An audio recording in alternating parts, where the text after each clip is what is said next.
Bienvenue. Et donc aujourd'hui, je vais vous parler de ces ateliers qui vont se dérouler sur 5 modules.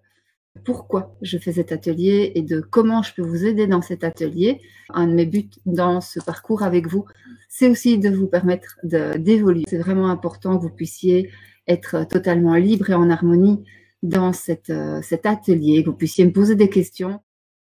Dans l'atelier, je vais parler principalement de 4 familles d'âmes. On va parler des âmes jumelles, on va parler des âmes sœurs, on va parler des flammes jumelles et des flammes sœurs. Alors, c'est un continuum, on le verra dans le premier atelier.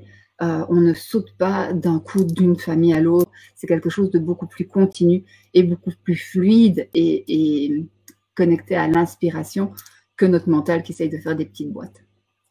Alors, ces 4 relations, je les ai expérimentées de façon très profonde, toutes les 4.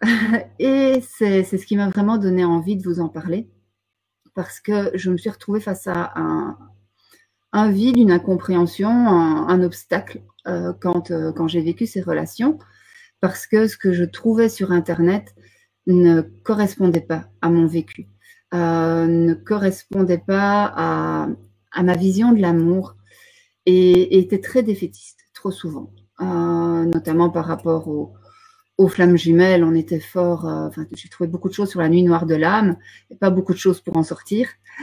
Et au niveau des âmes sœurs, on reste parfois complètement bloqué dans une vision romantique de la chose, et ce n'est pas le but de la relation. Évidemment, le but, c'est l'épanouissement, c'est l'amour. Vous avez vécu comme moi cette confrontation à Internet et merde, j'ai rencontré une flamme jumelle, ma flamme jumelle, et ça va être la nuit noire, ça va être la catastrophe. Si on est à ce point connecté sur le plan de l'âme, ma question c'était, est-ce que si tu meurs, je meurs aussi? Autant la partie scientifique en moi disait, il n'y a pas de raison.